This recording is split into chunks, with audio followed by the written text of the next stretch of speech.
દૈનિક બાઇબલના વાંચનો. તારીખ 16 ઓગસ્ટ 2026, સામાન્ય કાળના 20મા અઠવાડિયાનો રવિવાર. પહેલું વાંચન પૈગંબર યશાયાના ગ્રંથમાંથી. બીજું વાંચન રોમના ધર્મસંઘ પર સંત પાઉલનો પત્ર. અને શુભ સંદેશનું વાંચન સંત માથેય કૃત ગ્રંથમાંથી. પહેલું વાંચન પૈગંબર યશાયાના ગ્રંથમાંથી, અધ્યાય 56, કલમ 1 અને 6-7. પ્રભુ કહે છે, ન્યાયને અનુસરો, ધર્મ આચરો, કારણ હું મુક્તિ બક્ષવાની તૈયારીમાં છું. ધર્મને વિજયી બનાવવાની અણી ઉપર છું. એ જ રીતે જે પરદેશીઓ મારી સેવા કરવા મારે શરણે આવશે, મારી ભક્તિ કરશે અને મારા કરારને દ્રઢતાથી વળગી રહેશે, તેને હું મારા પ્રાર્થના ગૃહમાં આનંદનો અનુભવ કરાવીશ.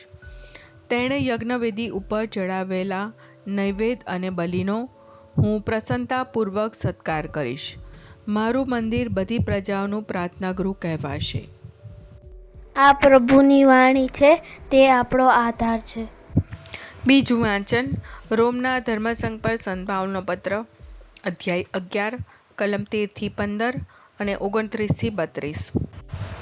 હવે તમને બિન યહૂદીઓને મારે એટલું કહેવાનું છે કે મને બિન યહૂદીઓમાં પ્રચારાર્થે મોકલવામાં આવેલો છે, એટલે હું મારું સેવા કાર્ય શોભે એ રીતે બજાવું છું, એ આશાથી કે મારા જાત ભાઈઓમાં કોઈ રીતે હું ઈર્ષા જગાડું અને એ રીતે તેઓમાંના કેટલાકનો ઉદ્ધાર કરું.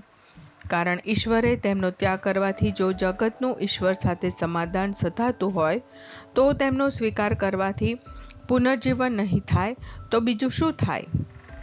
કારણ ઈશ્વરના વરદાનો અને તેની હાકલ અફર છે.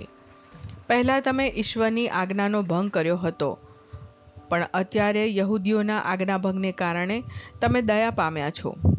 તે જ પ્રમાણે તમને પ્રાપ્ત થયેલી દયાને કારણે અત્યારે તેમણે આજ્ઞાભંગ કર્યો, એટલે તેમને પણ દયા પ્રાપ્ત થશે. આખી માનવજાતને આજ્ઞાભંગના વાડામાં પૂરી રાખવામાં ઈશ્વરનો હેતુ આખી માનવજાત પ્રત્યે દયા બતાવવાનો છે. આ પ્રભુની વાણી છે, તે આપણો આધાર છે.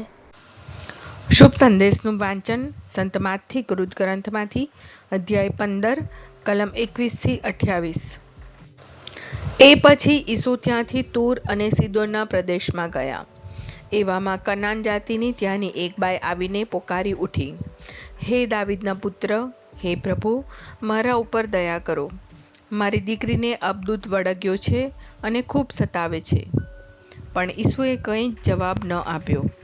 એટલે તેમના શિષ્યો આવીને તેમને વિનંતી કરવા લાગ્યા, એને સંતોષીને વિદાય કરી દો, એ આપણી પૂઠે પૂઠે બૂમો પાડ્યા કરે છે. ત્યારે ઈસુએ કહ્યું, મને તો ફક્ત ઇસરાયેલના ભૂલા પડેલા પ્રજાજનો માટે મોકલ્યો છે. પણ એવામાં પેલી બાઈ આવીને ઈસુને પગે પડીને બોલી, પ્રભુ, મને મદદ કરો. ત્યારે ઈસુએ જવાબ આપ્યો, છોકરાના મોઢામાંથી રોટલો લઈને ગલુડિયાને નાખવો એ સારું નથી. પેલી બાઈએ કહ્યું, સાચું પ્રભુ, છતાં ગલુડિયા પોતાના માલિકનું વધ્યું ઘટ્યું તો ખાય છે.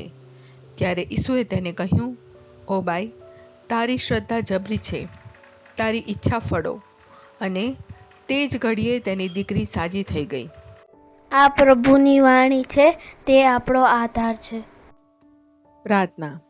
ઓ મારા પ્રભુ ઈસુ, હું મારા પાપો માટે પસ્તાવો કરું છું. મારા પાપો માફ કરો. મારા હૃદયમાં આવો. હું તમને મારા પ્રભુ અને તારણહાર બનાવીશ. આમેન. પ્રભુ તમને સુખી રાખો અને તમારી સંભાળ રાખો. પ્રભુની તમારા ઉપર કૃપા દ્રષ્ટિ અને મહેરબાની હો. પ્રભુની તમારા ઉપર પ્રસન્નતા હો અને તે તમને શાંતિ બક્ષો.